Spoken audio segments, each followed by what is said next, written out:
Assalamualaikum warahmatullahi wabarakatuh. Bismillah, alhamdulillah. Wassalatu wassalamu ala rasulillah. Wala hawla wala quwwata illa billah. Amma ba'd. Pada kesempatan kali ini kami dari kelompok 10 dengan anggota 1 Pujianto, 2 Novi Anggriwan Wijonarko, 3 Ibu Muria akan mempresentasikan tugas kami dengan judul Konsep dan Praktek Moderasi dalam Beragama. Dalam bab ini kami akan membahas 5 poin. Yang pertama, pengertian dan batasan moderasi. Kedua, prinsip dasar moderasi. 3, landasan moderasi dalam tradisi berbagai agama. 4, indikator moderasi beragama. 5, moderasi di antara ekstrem kiri dan ekstrem kanan. Yang pertama, pengertian dan batasan moderasi. Moderasi berasal dari bahasa Latin moderation, yang berarti kesedangan, atau dengan kata lain tidak kelebihan dan tidak kekurangan. Kata ini juga berarti penguasaan diri dari sikap sangat kelebihan dan kekurangan. Secara umum, moderat berarti mengedepankan keseimbangan dalam hal keyakinan, moral, dan watak, baik ketika memperlakukan orang lain sebagai individu maupun ketika berhadapan dengan institusi negara. Adapun yang dijadikan landasan sebagai batasan moderasi adalah sumber-sumber terpercaya, seperti 1. Teks-teks agama atau kitab suci agama. 2. Konstitusi negara. 3. Kearifan lokal. 4. Konsensus dan kesepakatan bersama. 2. Prinsip dasar moderasi. Salah satu prinsip dasar dalam moderasi beragama adalah selalu menjaga keseimbangan di antara dua hal. Misalnya keseimbangan antara akal dan wahyu, antara jasmani dan rohani, antara hak dan kewajiban, antara kepentingan individual dan kemaslahatan komunal, antara keharusan dan kesukarelaan, antara teks agama dan ijtihad tokoh agama atau para ulama, antara gagasan ideal dan kenyataan, serta keseimbangan antara masa lalu dan masa depan.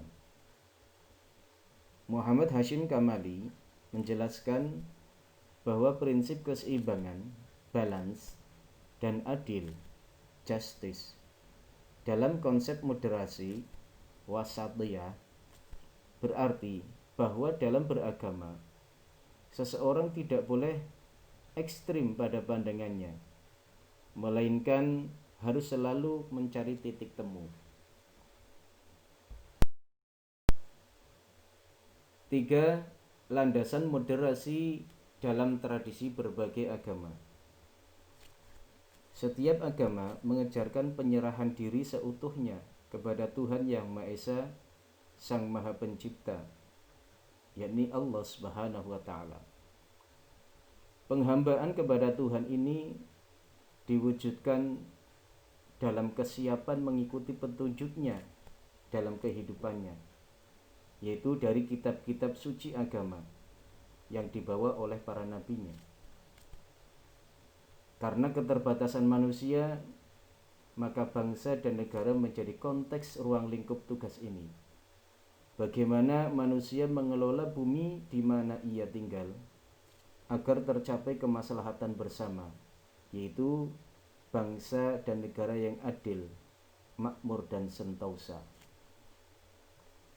Di Indonesia, diskursus wasatiyah atau moderasi sering dijabarkan melalui 3 pilar, yakni moderasi pemikiran, moderasi gerakan, dan moderasi perbuatan.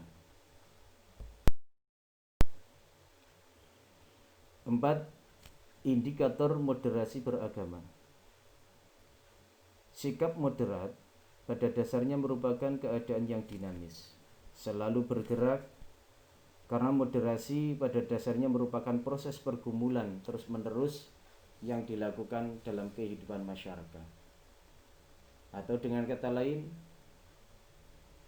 sikap moderat adalah kehidupan masyarakat yang berjalan sesuai dengan alur, tidak menerjang terhadap peraturan, dan juga tidak menimbulkan adanya gejolak, pertentangan, ataupun percikan-percikan adanya sikap radikalis. Indikator moderasi beragama ada 4 hal, yaitu 1. Komitmen kebangsaan. Misal Indonesia, komitmen kebangsaan di Indonesia adalah Pancasila dan Undang-Undang Dasar 1945. 2. Toleransi. Misal di Indonesia dengan berbagai agama yang diakui di Indonesia, serta banyaknya bangsa dan bahasa di Indonesia, harus kita toleransi, kita mengakui satu dengan yang lain. 3. Anti kekerasan. Adanya perbedaan di masyarakat harus dicari titik temu agar tidak menimbulkan kekerasan. 4. Akomodatif terhadap kebudayaan lokal.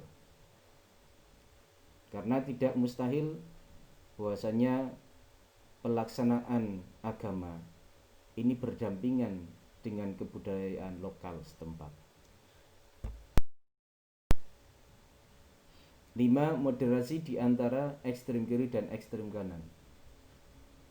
Moderasi beragama tidak hanya bertujuan untuk menengahi atau sebagai solusi masalah konservatisme agama, atau yang sering disebut ekstrem kanan, melainkan juga kelompok yang memiliki cara pandang, sikap, dan perilaku beragama yang liberal, atau yang sering disebut sebagai ekstrem kiri, yaitu mencampur adukan antara agama yang satu dengan agama yang lain. Moderasi beragama yang menekan praktik beragama jalan tengah dapat menjadi jalan keluar, baik untuk memperkuat upaya internalisasi nilai-nilai moral spiritual agama maupun untuk menciptakan kehidupan keagamaan yang nirkekerasan. Di Indonesia, moderasi beragama amat sangat dianjurkan, karena di Indonesia lebih dari satu agama yang diakui, dan juga adanya perbedaan adat istiadat, budaya, dan bahasa, agar tercipta kehidupan yang nyaman, damai, serta Indonesia yang kuat. Maka moderasi beragama harus dikokohkan supaya tidak menimbulkan adanya perpecahan ataupun menimbulkan adanya sikap kekerasan. Sekian, terima kasih. Apabila ada kesalahan dan kekurangan, mohon maaf yang sebesar-besarnya. Saya akhiri, wallahu muwaffiq ila aqwamit thoriq. Assalamualaikum warahmatullahi wabarakatuh.